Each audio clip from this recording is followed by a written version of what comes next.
Okay, let's unpack this. When you look at the global music scene, I mean, few acts have really shot up with the kind of speed and, well, passion of SB19. Oh, absolutely. That SIMULA at WAKAS World Tour kickoff, it wasn't just big, it was like monumental. Right. And then straight into those sold-out shows in North America. We heard about fans, lining up for hours, sometimes days even. Yeah, days, just to get a glimpse. That's not just success, that's serious international stardom kicking in. It really is.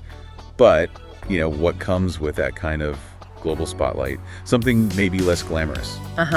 Safety. It's this huge, complex challenge that, honestly, every global act has to deal with eventually. It's critical. Exactly. And that's really our mission for this deep dive, isn't it? To kind of explore that intersection between this incredible fame and the very real need for solid security. Yeah, specifically looking at groups like SB19, and we're drawing on insights from a recent audio source that really gets into PPP security. It asks, basically, is it time?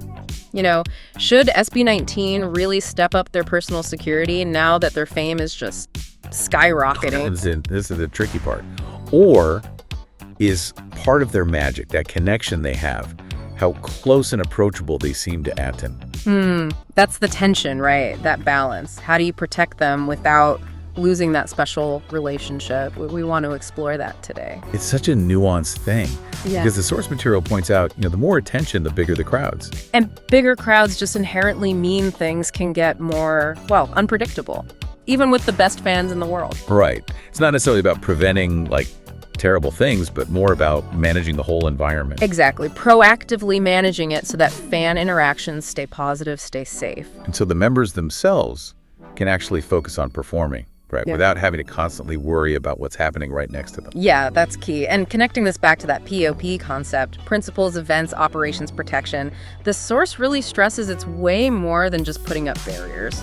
Okay, so what does managing the environment actually involve then in this POP context? Well, it's a whole comprehensive approach. For a group like SB19, even with a fan base as frankly loving and respectful as SN usually is, the sheer number of people at these big global events creates this inherent risk. It might be small, but it's there. Risk of accidental injury, maybe unintended overcrowding. Things that aren't malicious, Yeah. just accidents waiting to happen in a crush. Precisely. And the source highlighted how PUP security is specifically designed to sort of mitigate those kinds of non-malicious, but still very real risks.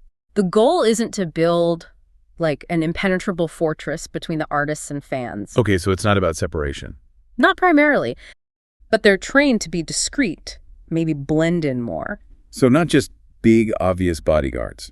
Sometimes, but often the focus is more on proactively assessing threats and managing the crowd flow rather than just being a physical barrier. That's a really key distinction, isn't it? It's also about protecting their reputation, ensuring the artists can have a long career by keeping those fan relationships positive. How do they manage that? Security and positive fan relationships seem like they could clash. So, wrapping this up, what does this all really mean for SB19 and maybe for you, the listener? Maybe a final thought for you to consider as you reflect on all this. In this age of, truly global fandom, how would you define that ideal balance? Yeah, between artists being accessible and artists being properly protected. What's the sweet spot? As fame keeps growing, how did that idea of closeness itself have to change to make sure everyone stays safe while that connection endures? Something to think about.